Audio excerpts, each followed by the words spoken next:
All right, it's an early edition of the Audible on this Friday afternoon. Getaway day, right? Getaway. Got a getaway day. Get out of town, man. It's the summertime. Everybody's gone. The team's on vacation. Coaches are on vacation. Not a goddamn thing going on. We're getting out of town, so we're here early at 2 o'clock. Kim Bokamper, Joe Rose with you. And Joe, I haven't seen you in a while, man. I know. I've been doing a little traveling. You've been kind of holding the fort over here, so... But not much going on right now. This is the doldrums, man. It is. It's outside of the Jarvis Landry, waiting to see if he gets his contract done here before camp starts. And Joe, what are your thoughts on that, on Jarvis? I love the way he's handled it so far. I think they both kind of handled it the right way. I think they're working on it, I would assume, behind the scenes.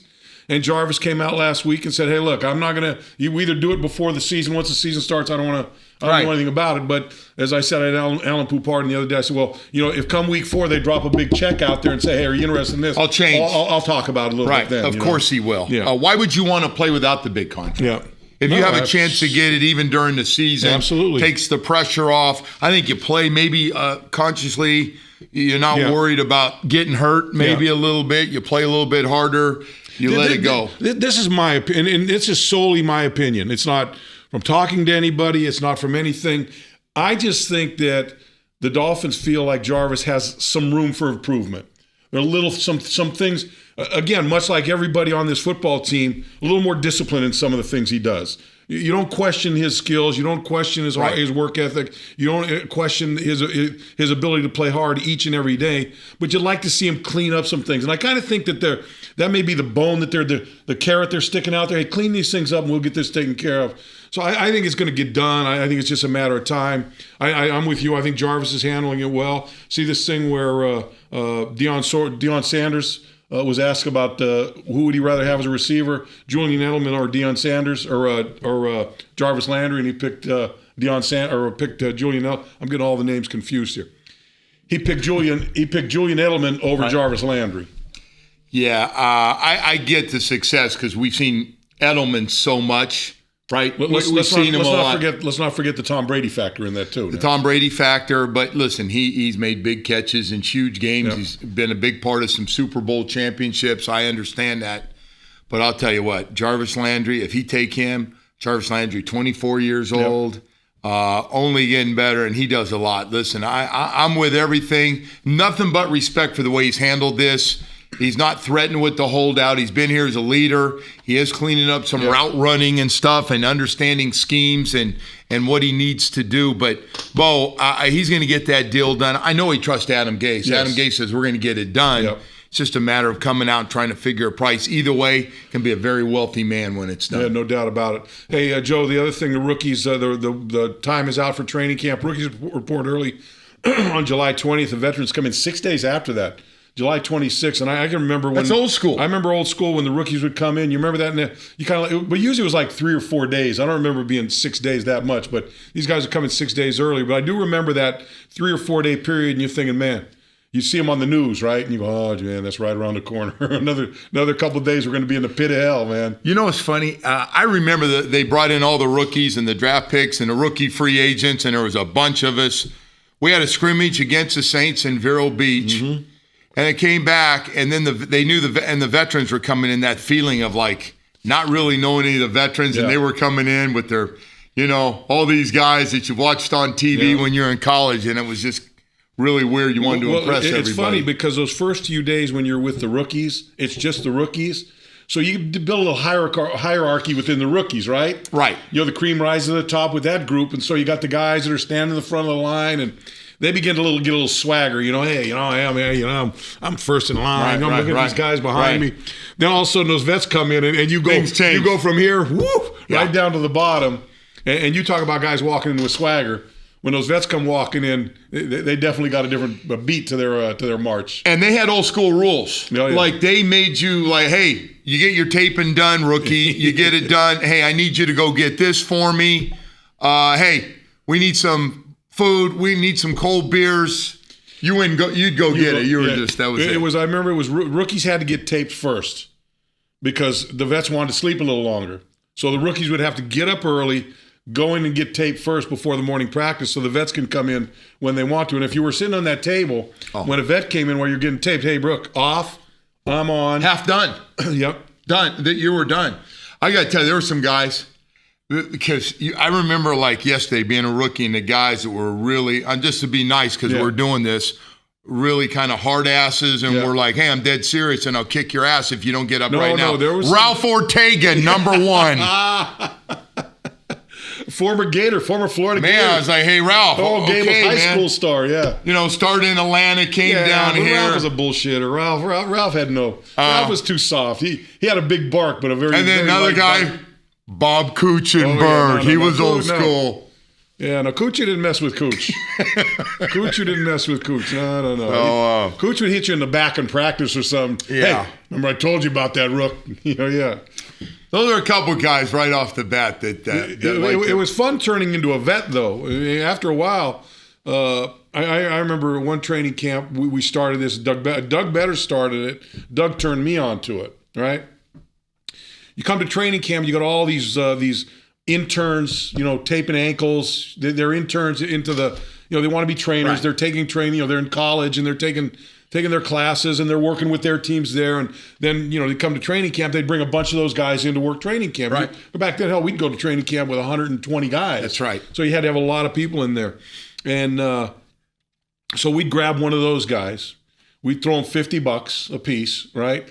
And we'd get a box of tape and we'd put it in our bedroom, in our dorm room. And we'd leave the door unlocked. We'd leave the door unlocked. You did this. And so the guy would come, you'd hear him tap on the door. You didn't even have to answer. Open the door.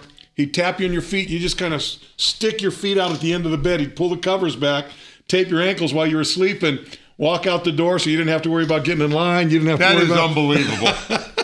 I never knew that. That's great. I think Doug and I did that for 2 years, where we never had to get up and go. Everything was done. You were totally...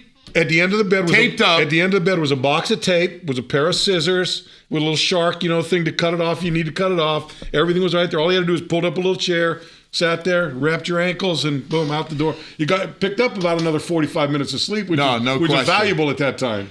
I just remember getting there early, scared to death at those vets, man. Those guys didn't mess around. They wanted you taped early, and I mean early. Yeah. And then you go about your business, but you don't want to be in there with those guys because once they walked in, they wanted to be taped right then. Yeah. Like, all right, you're out. Yeah. I don't have time to mess around. Yeah. Get off the table. And it could look. It even filtered down. If you were a second-year guy and this guy'd been around for 10 years, seniority, get off. So it was a. I don't think it's quite like that now. I don't think it's quite initiation like that. Stuff is. Hey, Joe, we spent a lot of time this year talking about Adam Gase, what he did.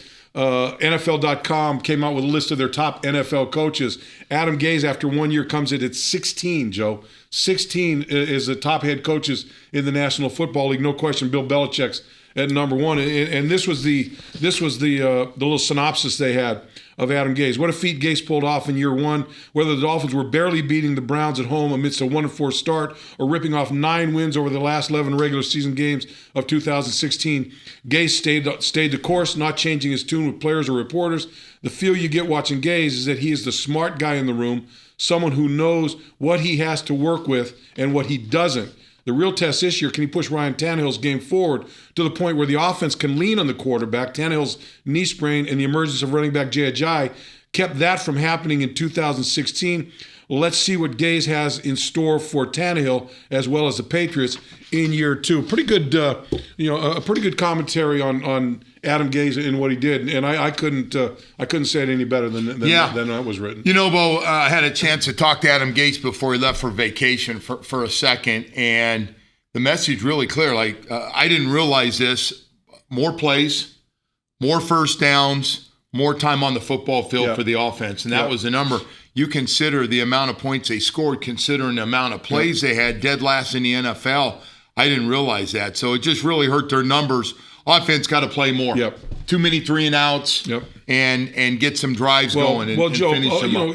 I'm not going to try to alibi for him or anything, but certainly in the first 4 weeks of the season, that offense was getting no first downs. Right. Remember, you'd come out and go, you had 2 first downs, 3 first downs. Right. You had no first downs in the first half. I mean, I remember games like that where you're scratching your head going, man, is this offense ever going to get past midfield? Right.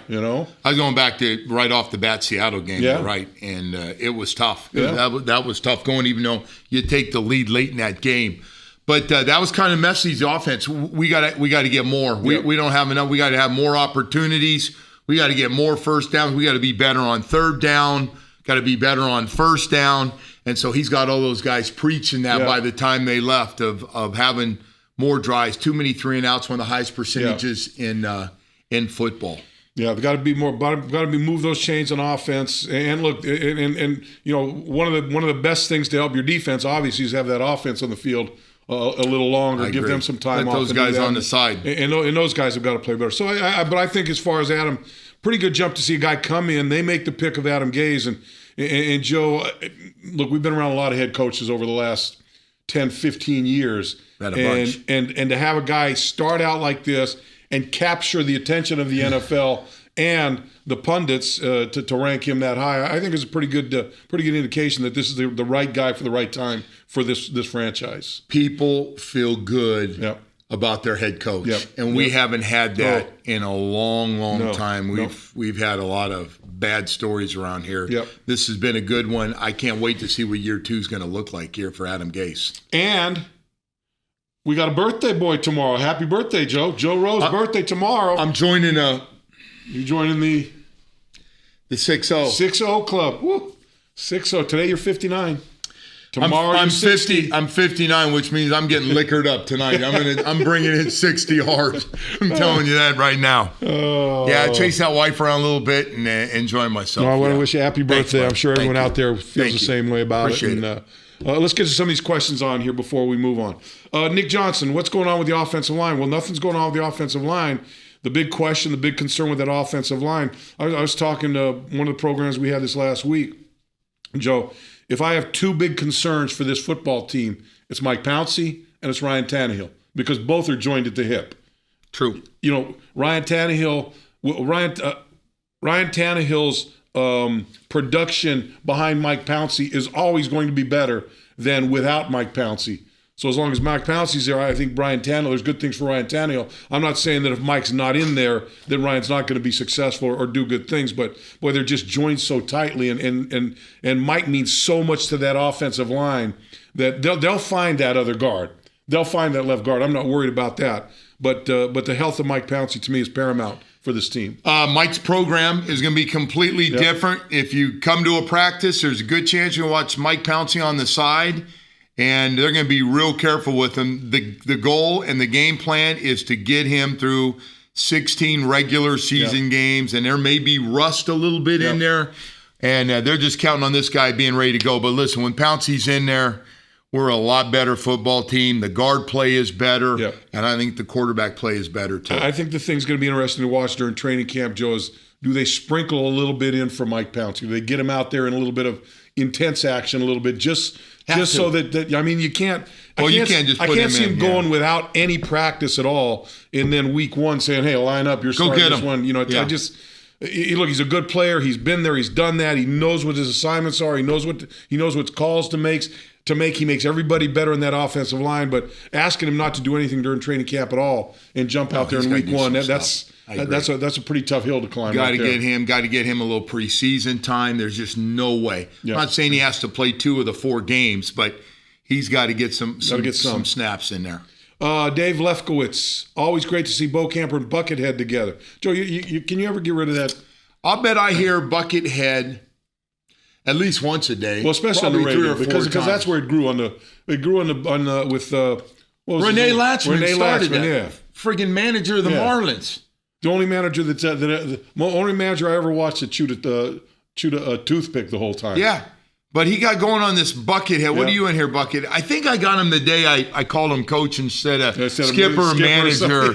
And I called him a coach. He goes, coaches are in football, Buckethead. And that just started it. It's like calling it a locker room instead of a clubhouse, right? They hate that too. It's a clubhouse, and I'm a manager. Right. That's right. Louis Maldarelli, Bo. Who do you see as starting left guard for us? I'm hoping we grab Mangold or Franklin. We talked about this with Alan the other day. You know, there's still some big name guys out there. Mangold's one of them. Franklin's another. 2 offensive linemen. You know, one Franklin a guard. Mangold is a guy that could be a backup center or play. You know, be a guy who could help out at the guard position if need be, and give you a little insurance to Mike Pouncey. Don't know if they're going to do that or not, but it's funny, Joe, how many free agents are still out there? Revis is still out there. These two guys are out there. There's a number of free agents out there that have big name recognition, probably have some tread left on the tire that right now are unemployed. I believe when it's all said and done on this 53-man roster, we're going to have some veterans. I think there's a good chance we're going to have a defensive tackle, a veteran defensive tackle, give you 15 or 20 snaps. It's done it and has a little tread left on the tire that can help you out. Those rookies, all those young guys coming in, Bo. Yep.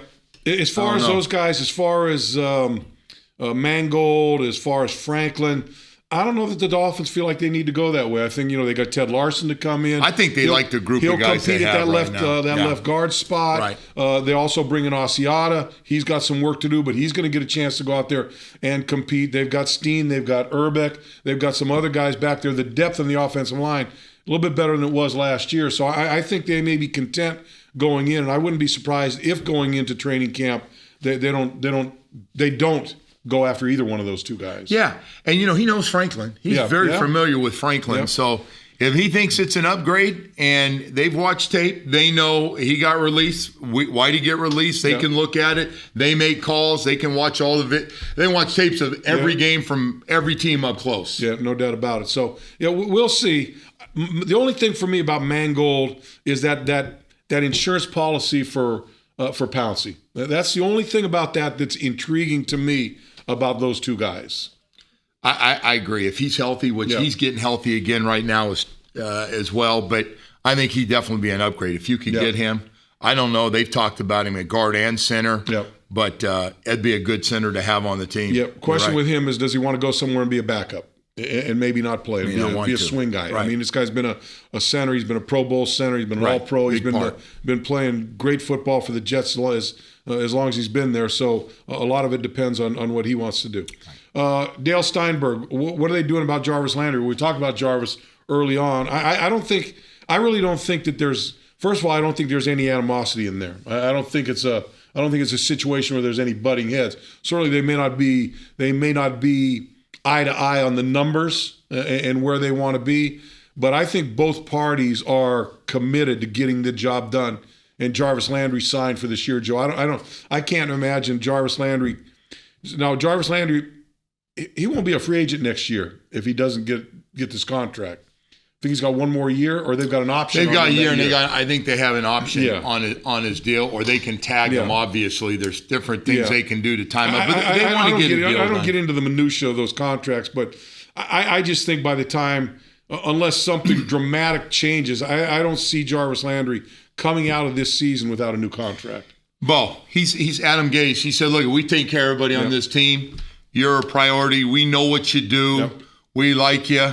We want you to be a big part of this. And you know what? Everybody's making a big deal about it. Checks don't start rolling in until September. Exactly. He'll be taken care of. I just have trouble believing he's not going to have a new contract by the time the season starts. Yeah, no doubt. Christopher Dunkley, what are your thoughts on Raekwon McMillan? Is it hard to grade linebackers in walkthroughs? Do you think he will show us something in camp? Yeah, it is hard. I think, but you can watch him run. You can watch him in pass coverage. You can watch those types of things. But what you really want out of Raekwon McMillan is a guy that can step up at the line of scrimmage, stone some guy at the line of scrimmage, and make a play is what you're looking for. And you're not going to find that out until you get in the pads. I've heard good and medium to good things about Raekwon McMillan, and it's all opinion based, not fact based. I have these thoughts just going back to when you learn a new offense, you learn a new defense, and you're thinking about all these assignments. And it slows you down. It can make you look like, how the hell did you draft this guy?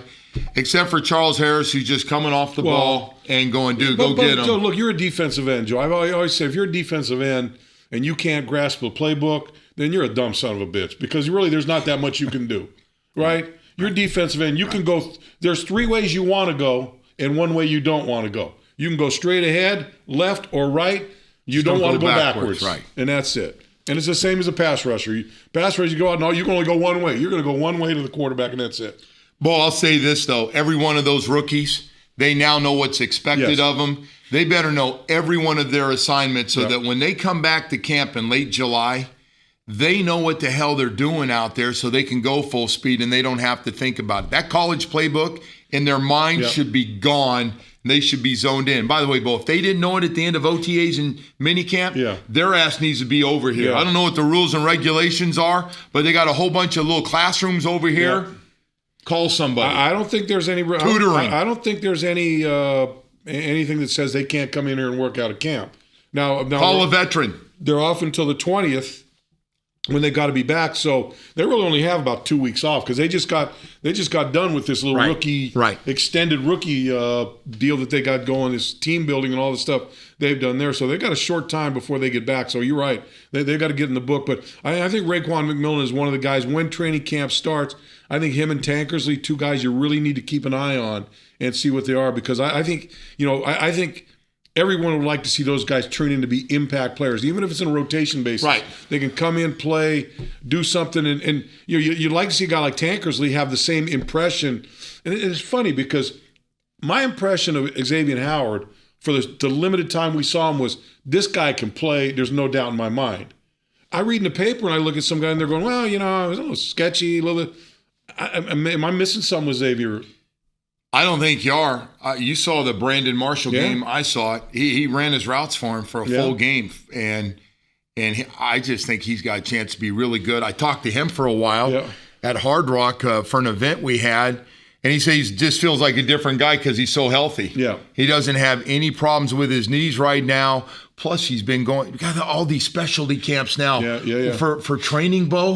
Hip movement, coming out of your break. Now, I didn't even know. It's got specialized quarterbacks, wide receivers coming in and out. They got it for defensive backs. Yeah, no doubt. So look, if Tankersley can be somewhat in that category, then you kind of hit a home run with that. Steve Santana, we need the young guys to step up, get the next man up mentality. Did a pretty good job last year of kind of creating that next man up mentality and doing it in a positive way. But look, some of these young guys are going to need to step up. I think Charles Harris has got to have to be an impact guy right off the bat. He's got to make something happen, and he's shown that he's got the ability. And not only that, Joe, he's reaching out to guys. He's reached out to Jason Taylor. He's reached out to Cam Wake. He's reached out to these guys. He's trying to get here's a guy that's trying to do everything he can to make sure that when he comes back, he's got his best opportunity to either be a starter or being a guy in the rotation that you can't ignore. He's a first-round pick that wants to look and play like a first-round pick, and Bowie's giving himself every opportunity by reaching out, not backing down during practice with his spin move. He comes in with the spin move as part of a speed rush. He's already ahead of the game. He's going to be fun to watch, but Bo, we do need – last thing I want to hear about is the last 6 draft picks. Only playing special teams and not helping at all on offensive defense. You'd like to see one of those guys Some of those guys got to play. And be a player for you. Facebook question: do we keep 6 wide receivers? I think we have 6 solid guys. Joe, I don't know what they normally keep. They normally keep 5. Keep a guy in the practice squad, or I'm not sure what the numbers are at the receiver position. We activated 4 plus a return guy. Yeah. So if you count Jakeem as one of the receivers, right. Jakeem's an interesting one, boy, because Jakeem, before we talk about him being a receiver, he's got to sell him that they can trust him catching punts. Yep. And if he can't catch punts, he doesn't have a spot here. Trouble. No, it's going to be tough. Here's a guy that's got. And I'll give you this. He's done a lot of work during the offseason. He brought Matt Darr down to Texas to work with. He's been working hard on it. And look, because I think he knows, like everybody knows, you go through 4 preseason games, you leave 3 balls on the ground, you're not making this team. Too many. You're not making this team. It's not going to happen. And that's. Before you can talk about him as a guy, as counting him as a wide receiver guy, just an athlete or whatever. Right. Guy's got to make the team by catching punts. There's no question about that. And then from there, anything else you get him, but they got to trust him as a return guy. He's got great speed. Once he has the ball, scary. Yeah, scary, crazy stuff. He can really run. Yeah, and then the kid, 81. What's the kid from? Kid who came out and had a good training or good where am I at here? Drew Morgan. Drew Morgan has a lot of guys talking. Drew Morgan, undrafted Drew Morgan that's put himself into the mix. So Drew Morgan did a good job. Isaiah Ford, Drew Morgan, Jakeem Grant, Leonte Carew. And those are the guys after the starting 3. that have to find a way to make a spot on the roster. I feel like there's going to be pretty crowded a position or two open. Yep. The first three are set. Yes. First three are set, taken care of. We're really counting on those guys. Maybe the best three guys we've had in forever. So Mallory Floor Carl says, who's going to be the fourth receiver? Will it be Carew, Grant, or maybe the rookie Ford? That's the mix. And I'm going to go with Leonte Carew if you're asking, just because of experience. Yep. He came clean. By the way, that's been the other thing. I feel like we got a bunch of guys who went to counseling. Everybody's coming clean on, my attitude wasn't good. Yep. I'm not used to being the fourth guy. I didn't work hard enough, and I wasn't very good on special teams.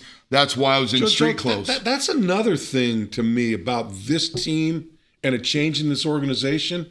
Usually it's blaming someone else. Now these guys are all, hey, I'm not blaming anyone else. It's me. I got to get better. I've got to do this. I've got to do this.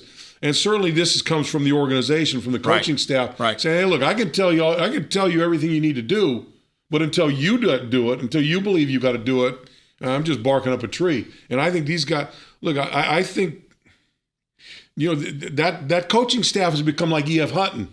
I know there's a bunch of young people out there that don't know who E.F. Hutton, but those old commercials, when E.F. Hutton speaks, people listen. Yeah. And I think that's the case in that locker room, Joe. I don't think they bullshit around with how everybody stands. Day to day. They've got a bunch of mirrors that look at you, and they tell you the truth when you look into them, so you don't think, well, I don't think I played that bad. Yep. No, you're not playing well enough. It's funny because it used to be back in the day. I mean, you'd play a good game and you'd watch film and you go, man, I stunk. I got to do better. And then we went through a period of time where guys would play like crap, and you go, hey, tough day out there. Go, no, I thought I had a good game. You're like, what? What do you mean?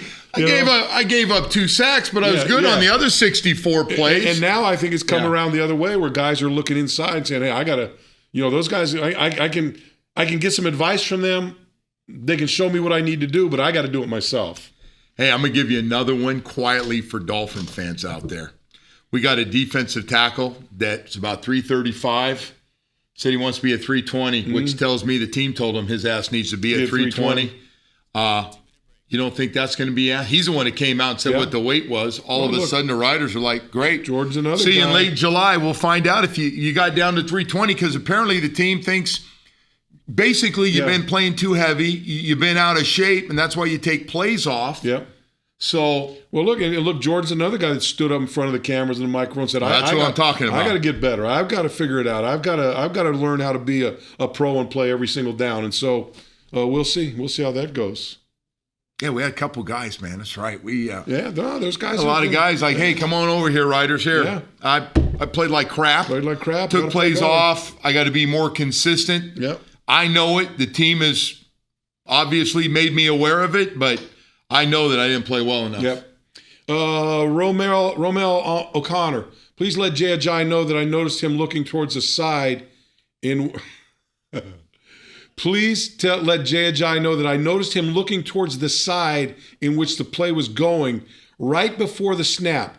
Maybe suggest a visor to not let the defense see his eyes. What do you think about that, Joe? He ran in his last 12 games for as many yards as anybody. I'd like to know what seat this guy sits in, where he can see his eyes and what he's looking at. Hey, Bo, Jay Ajayi had as many yards in the last 12 regular season games as anybody in football. Yeah. So I know he had the 3 200-yard games. Well, look, if you look at any good running back, they're going to stand back there and they're going to look all over the place. Their eyes are going to go all over the place. So I wouldn't. That's a new one. But the other thing is, I remember, I think it was a Big O. This said, if you're a defensive lineman, you got to be able to get up and see and look and find the running back. Joe, if you stand up and look and find that running back, you know where you're going to find yourself? About 8 yards down the field in the other direction. Right. That whole thought of you need to look and see. Joe, as a defensive lineman, as a linebacker, my eye was always on the guy trying to block me. Right. Because that guy's going to take me to the football. Right. I didn't look at the back. At one point, when you kind of know that you're going in the right direction, okay, then you peek and try to find where it's at. But you ain't standing up and waiting. If you're peeking, no. That was a Paul Soliai problem his first couple years. Snap the ball, he get up there and peek and get driven right. back. Once he learned to get low, but yeah, I don't. Look, I appreciate your thought and understand. Yeah, if he's tipping, if he's giving a tip, Joel will tell Jay that you sent that in. And you can take a look at that during training camp. I don't think I'll say that. Alex Pellegrini, what do you guys think of Isaac Asiata? Good, nice guy, good talker. I think he got overwhelmed a little bit in these OTAs and mini camps. I talked to him after one. I said, Isaac, how practice is going? He goes, man, I'm struggling out there. So here's another guy said, I'm not winning too many battles. Yeah, he knows. Well, I give him a little credit. He's battling against a pretty big guy out there. A couple guys that. I think it's fair to say is whatever you think of the Pac-12 and the defense alignment in the Pac-12. Yeah, they're not Ndamukong Suh. He didn't see Ndamukong Suh, no. And I'm guessing Ndamukong Suh didn't take it easy on him just to follow it up. I'm sure. Christopher Dunkley, I love your show. Wish it was every day. You need a raise. I don't think either one of us would concern. We I don't know that we'll ever get a raise because they keep giving Leon raises.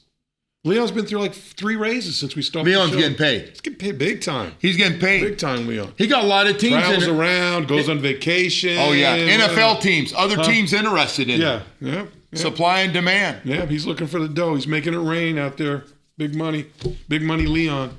Let's start calling him Big Paper Leon. Keep that big cash. The big paper? Big paper. A lot of cash in your pocket. Big Paper Leon. All right, Joe, that's going to do it, man. That's it? That's it for the day. 2:30, Chinese dentist time. Time to get out of here, man. All right.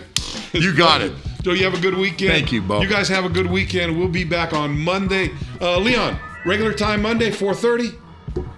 And so far as that, there'll be some changes to the show. We'll let you know. In fact, we're on Facebook Live today, right? I should have mentioned that early on. We're on Facebook Live, and I think we're going to kind of get there eventually, be there. It'll be a little winding road, but we'll get there. Sounds good, Bo. It's always fun to come in here and do a little male bonding, man. We're out. See you on Monday.